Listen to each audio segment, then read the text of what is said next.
Welcome friends to another r/entitled parents video. As always, if you enjoy these videos, please make sure to hit that subscribe button. And our first story of the day is by Elk Waffle. Another entitled parent doesn't tell me about the baby. I used to do some babysitting and nannying work as a teenager for extra cash. Most of my regulars were lovely, but you get the odd one.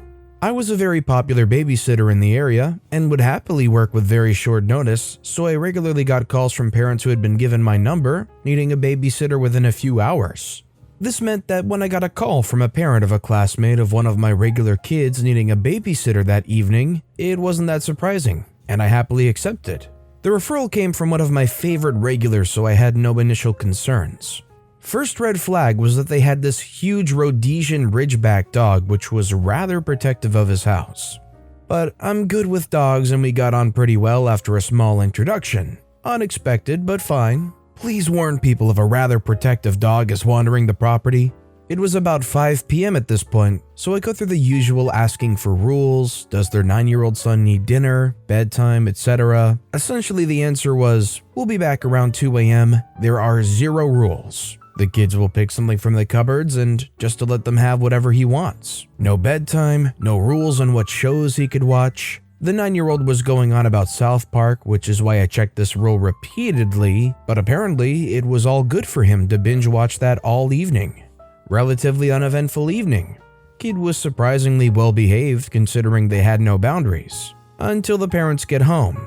The parents get back around 2 a.m., 9 hours after they left. Then the wife went upstairs and came back with a baby. I had not been informed that there was a baby upstairs the entire time I'd been there. They just shut it in its bedroom and not thought to tell me because it wouldn't need anything, so no big deal.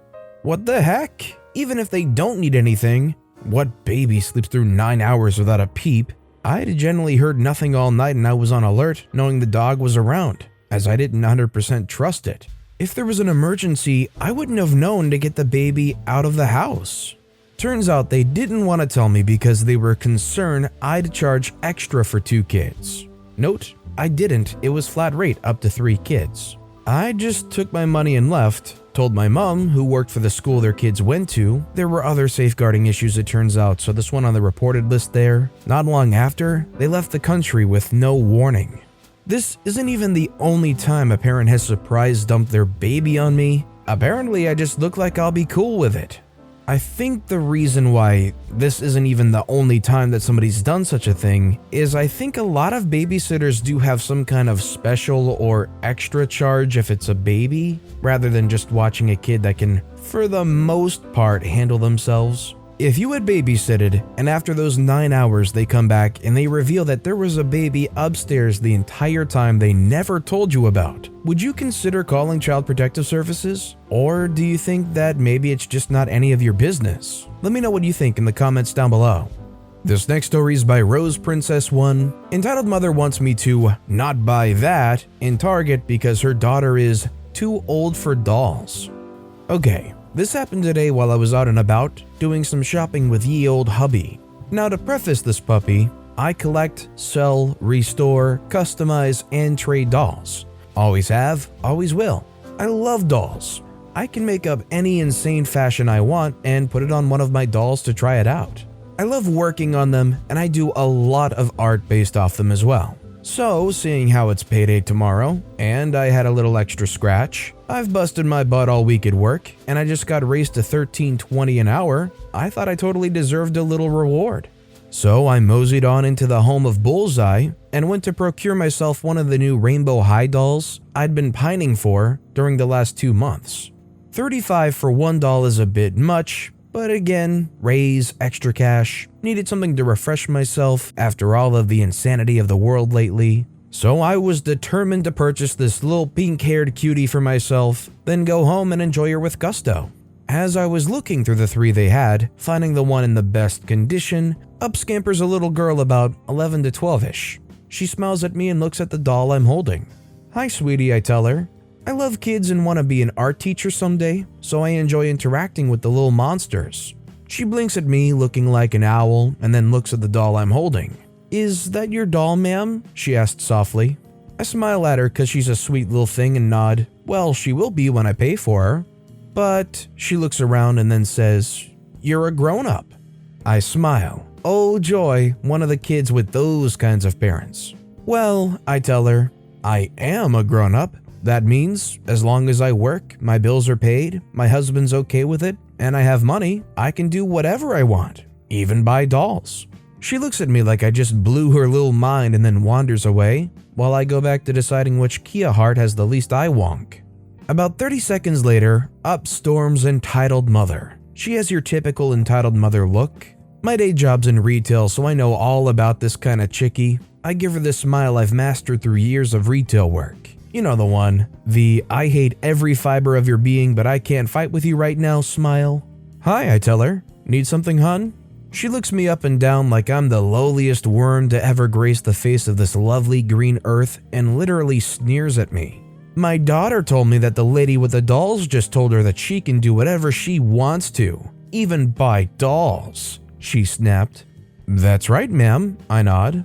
"When she's grown and has all the bills paid, food on the table, and her education over with, she can do whatever she wants, including buying dolls." The lady scoffs at me. "That is the single most ridiculous thing I've ever heard in my life." She then attempts to grab my doll out of my hands. "You put that ridiculous thing on the shelf right now and tell my daughter that anyone over the age of 8 is too old for dolls." I snatch the doll away from her grip and tuck it under my arm, looking over at my husband who's now about to roll on the darned ground from this. "No, ma'am," I tell her. "All I did was tell your daughter the truth. Once she's an adult and established, she can do whatever the freak she wants, including collect dolls, not to mention getting the freak away from an evil, controlling, narcissistic parent like you. I hope when she graduates from college, she goes her own way and lives a long, happy life with lots of dolls. Good day." My husband is about to crack a rib at this point, and I just spin on my heels and turn away. The daughter's mind is still blown, I can tell from the look on her precious little face. And the mom is turning the color of a tomato. I happily went to pay for my doll and then marched out of the place, so yeah. I definitely hope that when this entitled mother is acting all stuck up, all narcissistic, all controlling, that daughter can kind of flash back to this moment and think about what the real truth is. You kind of honestly hope that the entitled mother doesn't get enough of an opportunity to pound that entitled mindset into this child. Our next story is by Brother P. Entitled mother dislikes my signature, demands I change it.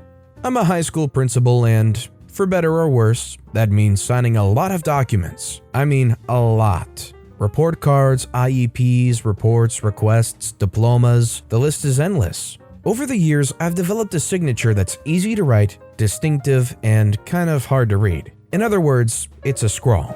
Well, recently, I sent home registration papers to a new parent whose teenager will be entering the school in September. They included a cover letter signed by me. The next day, there was a message on our school's voicemail from the parent.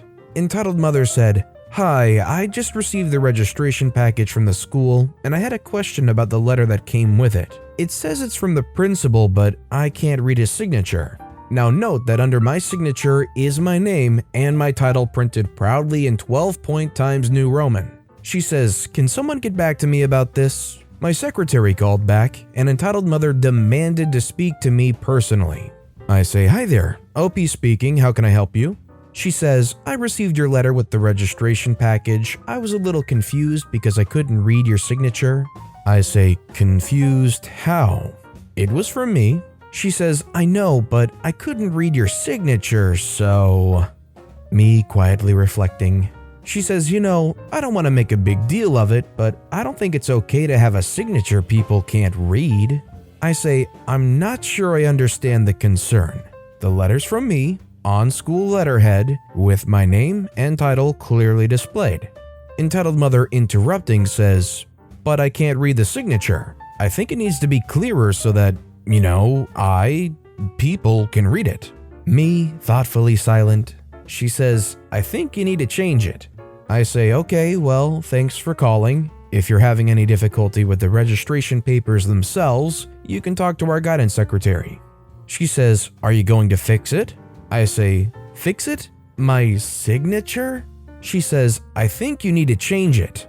I say, "Thanks. If you need assistance, I'll pass your call to guidance. Bye now." I hung up. A little while later, I received an email from Entitled Mother with suggested examples of what she wanted my signature to be. I thoughtfully deleted it. If you think this is bad, imagine going off to whatever local doctor they have and having to get them to sign off on something. If you know, you know, but basically most doctor signatures that I've seen are like a loop or like a quick scribble. "Well, I think you need to change your signature." Our next story is by Gene Bread, entitled "Garbage Mom Uses My Aunt's Account in a Pathetic Attempt to Scam My Mom. She Handled It Like a Champ." This happened roughly a year ago. So my mom and my aunt are very close cousins. They always keep in touch with each other all the time, especially through social media. So my aunt also has a friend who had a poor daughter whom she was known for abusing and leaving behind for long periods. Though she was close friends with my aunt and my mom, she was silently despised due to her abusive parenting. One day, my mother gets a message from my aunt who was asking for quite the generous amount of money. Though it seemed out of place, my mom didn't question it. She asked how much she needed, and she said $500. My mom, obviously in shock, comes to me and asks me if this seemed out of place. It really did. First of all, my aunt wasn't known for borrowing money, and she had only received her salary recently. Secondly, even if she did need such a hefty amount, she wasn't one to ask in such a short notice. And lastly, the biggest elephant in the room, she didn't sound like how my aunt would talk or chat online. We both had our doubts, but my mom was feeling particularly curious as to who would dare do this. So she says that she owed her $100 more and that she'll pay for all of it. The imposter aunt, sounding very eccentric, says that she'll have them deposited through her account instead. My aunt would normally do it by cash for some reason. Then she decides to call my real aunt through landline to have her know the situation. She says how she's in her living room right now dipping tea and chatting. She says that she'll check on her, and to her horror, finding her holding her phone, chatting my mom. She was kicked out of my aunt's house immediately. It was ridiculously unbelievable at the time, but it's now something we can all laugh about. It turns out she needed that cash to fuel her rotting alcoholism. Her daughter was also taken into custody from her, and she's now in a lovely home by her dad. I feel like you would just imagine somebody that's trying to do some kind of semi-elaborate scam wouldn't be blatantly doing it in the confines of the person they're pretending to be's home. But I guess what can you really expect from an entitled mother with the body of work they had presented to that point? And our final story of the day is by 42020 grad. My mom just upgraded her wedding ring because my engagement ring was too nice.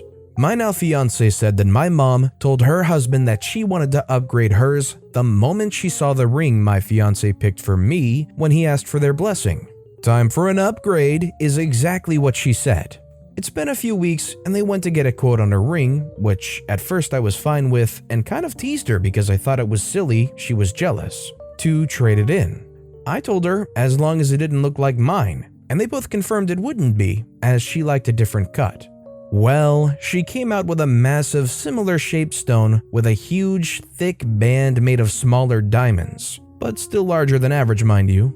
They sent all of us a photo of it, and it's nuts how much they spent on it. When I asked her why she really needed such a large piece, she told me I didn't deserve to have a larger ring than hers because I'm not even married yet. So they agreed to get her a bigger one because she earned it.